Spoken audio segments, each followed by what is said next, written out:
Je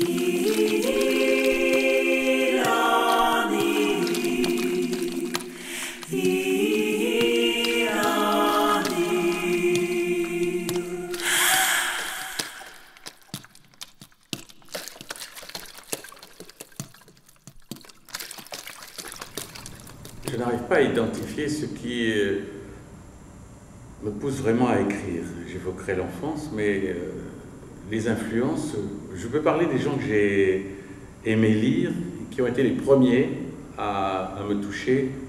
Vraiment, j'ai l'impression que je lisais énormément de romans d'aventure, de romans de Jules Verne, de romans de James Curwood, de Jack London, mais j'ai toujours l'impression qu'un passage à quelque chose d'autre s'est produit quand je me suis amouraché de l'œuvre de Gérard de Nerval.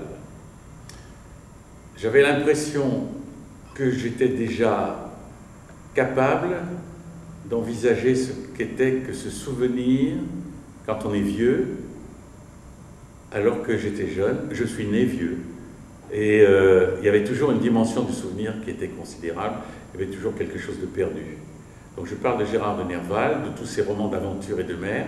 Donc il y a d'un côté Le Tour du Monde en 80 jours, et de l'autre il y a Ermenonville et Le Voyage en Orient. Le Voyage en Orient de Gérard de Nerval.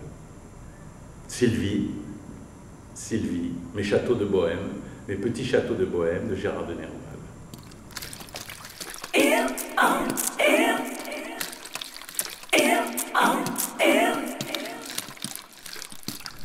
Moi, je suis un campagnard, je suis né dans une maison que les gens du village appelaient un château. Ça n'avait rien d'un château, c'était une vieille maison, un clos vigneron du Val-de-Loire. Et mon père étant catalan, la ville qui m'obsédait, c'était vraiment pour moi la ville, alors que j'étais tout à fait à côté d'Orléans. Nous prenions le car pour aller à Orléans, c'était très court. Eh bien, c'était la ville de Perpignan. Perpignan, ce n'était pas un château de Bohème, c'était un château de gloire, de la gloire catalane, de la gloire de mes ancêtres paternels, de ce peuple chassé aussi parce que républicain, parce que antifranquiste. Et la ville où j'ai aimé le cinéma le plus, tous les cinémas qui nous arrivaient, c'était la ville de Perpignan avec Tante Taline et Tante Dolores, mais la ville de référence, c'était Paris. Et Orléans, c'était quelque chose de triste, quelque chose de coincé, quelque chose de la bigoterie la plus réactionnaire qu'on puisse imaginer. J'avais une vision négative d'Orléans. Puis peu à peu, allant au lycée, je me suis dégagé de cela et je me suis mis à admirer cette ville hautaine avec sa rue Royale, sa cathédrale symétrique et très haute, faite dans un calcaire qui ne tient pas. Donc Paris, Orléans, Perpignan, et puis une longue vie à La Réunion, où la ville qui compte le plus, c'est une ville en construction, une ville de prolétaires, une ville un peu jetée hors de l'île dans une pointe des galets qui est un cône de déjection. Et cette ville s'est construite aussi sous mes yeux, avec mes amis, et notamment l'un des inspirateurs de beaucoup d'actions de la ville, Alain Séraphine.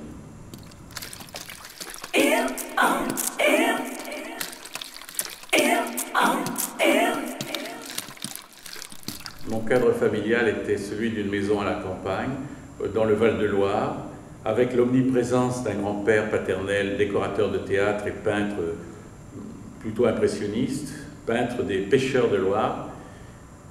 Il est mort alors que moi j'apparaissais, et j'ai été très tôt poussé par une sorte de suggestion familiale plus ou moins consciente à m'occuper de théâtre. Alors j'avais construit un théâtre de marionnettes. Mon père, lui, était professeur aux Beaux-Arts de Bourges, et il traversait la Sologne dans une voiture qui n'était pas très jeune au début, c'est-à-dire après la guerre et la Deuxième Guerre mondiale, il était assez pauvre, et les souvenirs de Sologne revenaient avec une dimension fantastique. Mais un des souvenirs qui m'a le plus marqué en ce qui concerne la littérature est la dimension imaginaire fixée dans quelque chose, parce que je voyais bien qu'on la fixait dans des peintures, qu'on la fixait dans des sculptures, et la maison était pleine de sculptures et de peintures. C'était les contes des fées, je ne me souviens plus de leur nom, certains étaient des contes de Perrault, mais il n'y avait pas que Charles Perrault, des contes du XVIIe siècle ou XVIIIe siècle, que me lisait ma grand-mère, ma grand-mère maternelle, laquelle s'enorgueillissait d'écrire des alexandrins et des poèmes en alexandrin.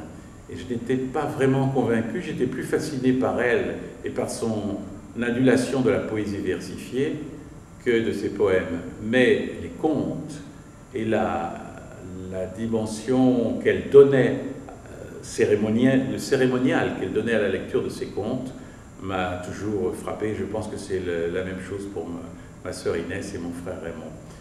Voilà, c'est le souvenir qui m'a le plus marqué, cette ambiance mystérieuse de la Sologne, ses contes, mais aussi, non pas les fantômes, mais la belle obsession artistique de cette grande maison pleine de culture et pleine de livres, pleine de la bibliothèque de mon grand-père, Eugène Prévost, dit Mespin. Comme peintre, il avait pris le nom du village, la chapelle Saint-Mespin.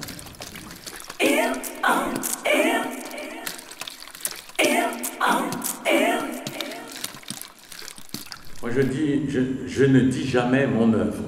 D'ailleurs, je ne dis jamais que je suis écrivain parce qu'on m'a connu comme animateur théâtre, metteur en scène, journaliste. On m'a connu, ici à La Réunion, on m'a connu comme animateur cinéma, militant cinéphile, et puis maintenant, j'ai créé un festival de films d'Afrique et des îles. Je ne pense pas à mon œuvre, je l'oublie. Elle me rattrape dans ces manèges que joue l'inconscient, avec nous-mêmes, avec la nuit, avec le rêve éveillé. Et j'ai été quand même un peu culotté.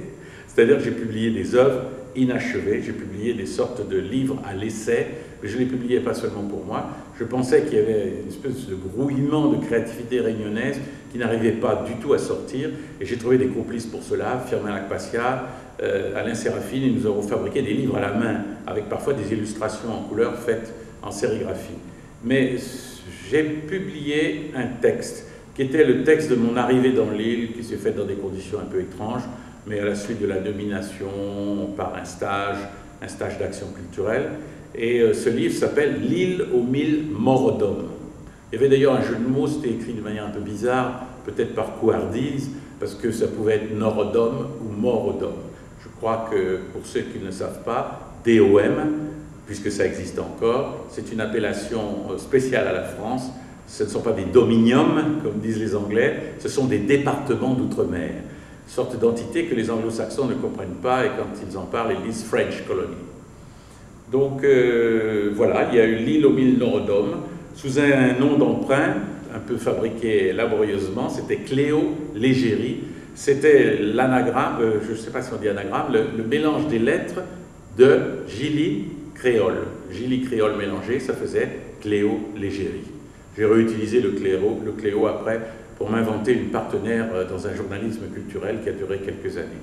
Voilà, je n'ai publié qu'à l'île de la Réunion. Je n'arrive pas du tout à rassembler mes souvenirs, mais ce que je sais, c'est que la poésie a ce caractère diffus, pour ne pas dire confus, qui pour moi est un terme positif. J'aime l'esthétique du désordre. Désordre est par exemple le premier film de Jacques Baratier. Et ce qui apparaît le plus facilement quand même pour le public, ce sont deux recueils de nouvelles, Manapani Express en 1998 et tout récemment Aux îles Présium en 2009.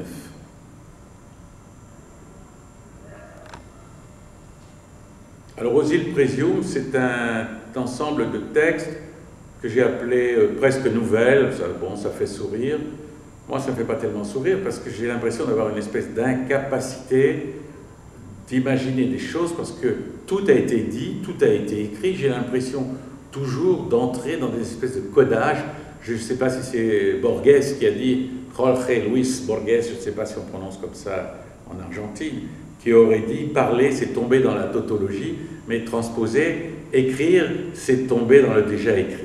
Bon, c'est ce que Karpanin Marimoutou appelle la transtextualité, et je crois qu'on est forcément dedans. Alors je me suis amusé à casser mon imaginaire autour de la notion d'île, parce que, étant dans une île qui se dit elle-même isolée dans l'océan, l'île de la Réunion, alors qu'elle fait partie d'un archipel avec peu d'îles, l'archipel des Mascareignes, la Réunion, Maurice, l'île Rodrigue, je rêvais d'autres îles, et ces îles sont à la fois un peu de la Réunion et tout à fait autre chose. des choses imaginées, des choses qui sont presque des blagues, et d'autres qui sont quelques histoires vraies. Le tout se mélangeant dans l'imaginaire, avec, j'avoue que je me suis bien amusé à écrire ça. Voilà. Et ça finit par une nouvelle, tes clics et tes claques, ça veut dire tais-toi, en gros, va-t'en, retourne à la réalité. Et la réalité, c'est un type qui est dans une bagnole, et qui va pisser, et puis, je sais pas, ça se mélange dans son esprit entre Internet et le désir de voir apparaître dans la forêt, je ne sais quel révolutionnaire ou quel monstre, je ne sais plus très bien, mais rien n'apparaît dans la forêt, et il rentre chez lui.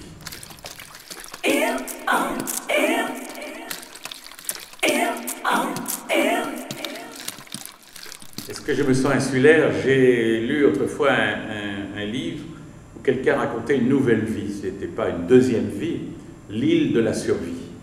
Moi je pense que la Réunion, et je l'ai vu chez beaucoup de gens que j'ai connus ici, que j'ai aimés ou dont j'ai eu peur, parce que je trouvais leurs dessins horribles, c'était l'île d'une autre vie. Ça peut être un autre couple, refaire sa vie, comme on dit. J'ai eu l'impression souvent aussi que mon île c'était une fuite. Je me suis souvent demandé si je n'étais pas dans un système de fuite généralisé, mais je ne crois pas être le seul. Et là aussi, l'inconscient et l'imaginaire s'arrangent toujours pour nous trouver des arrangements avec des décisions que nous n'avons pas vraiment prises. Par exemple, quand on me dit « Pourquoi suis-je venu ?», je fais appel à des souvenirs assez particuliers d'une lettre qui ne serait pas arrivée et qui devait me nommer comme sociologue en Algérie. Et finalement, je me suis retrouvé ici parce qu'une inculpation en 68 m'avait empêché de faire la coopération comme les gens de ma génération, et que j'avais un désir de tropique et de sensualité tropicale tout à fait identique à celui des jeunes gens de ma génération. Donc je ne sais pas si je me sens insulaire, mais en tout cas je n'ai publié qu'à l'île de la Réunion. L'île de la Réunion était l'île de l'autre vie, en tout cas pour les textes, pour les tentatives de textes et pour les publications. Je n'ai rien publié en France, comme on dit à la Réunion. Voilà. Donc c'est une insularité de fuite, de retrouvailles aussi avec une culture en train de se faire, en train de se construire.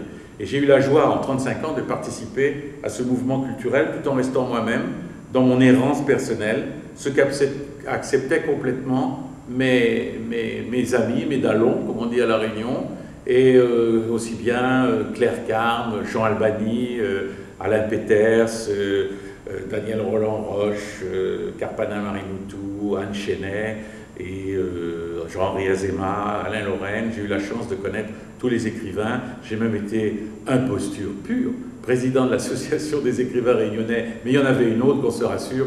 Il y avait très peu d'écrivains, mais il y avait beaucoup d'associations.